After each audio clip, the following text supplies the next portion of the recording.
আমি যদি সকলোৱে ভাবোঁ যে আমি বিজেপিক পৰাভূত কৰিব লাগে, তেওঁলোকক উৎখাত কৰিব লাগে, আমাৰ হাতত কি বিকল্প আছে? বিকল্পৰ প্ৰাথমিক চৰ্তটো কি? ঐক্যবদ্ধতা। গতিকে মই বিশেষ একো নকওঁ। জিকিবলৈ বহুত ভোট লাগে, 60,000, 70,000, 85,000, হৰুৱাবলৈ 5,000, 3,000, 10,000, 15,000।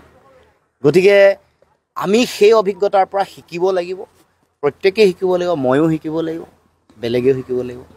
গতিকে দিল্লী নিৰ্বাচনৰ ফলাফল, হাৰিয়ানাৰ নিৰ্বাচনৰ ফলাফল, মধ্যপ্ৰদেশৰ ফলাফল, মহাৰাষ্ট্ৰৰ ফলাফল, দেশৰ বিভিন্ন নিৰ্বাচনী যিসকল বিশ্লেষক আছে তেওঁলোকৰ কথা বতৰা, আগতে বিজেপিত থাকি বিজেপিৰ নীতিৰ বিৰোধিতা কৰি ওলাই অহা সত্যপাল মালিকৰ যিবোৰ কথা যে 1-to-1 ফাইট হ'ব লাগিব দেশত 360টা ছিটত, এইটো লোকসভাত কৈছিলে।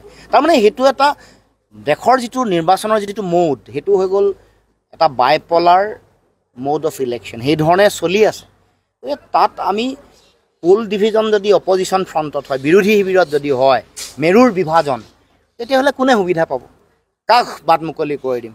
আমি যদি সকলোৱে ভাবোঁ যে আমি বিজেপিক পৰাভূত কৰিব লাগে, তেওঁলোকক উৎখাত কৰিব লাগে, আমাৰ হাতত কি বিকল্প আছে? বিকল্পৰ প্ৰাথমিক চৰ্তটো কি? ঐক্যবদ্ধতা।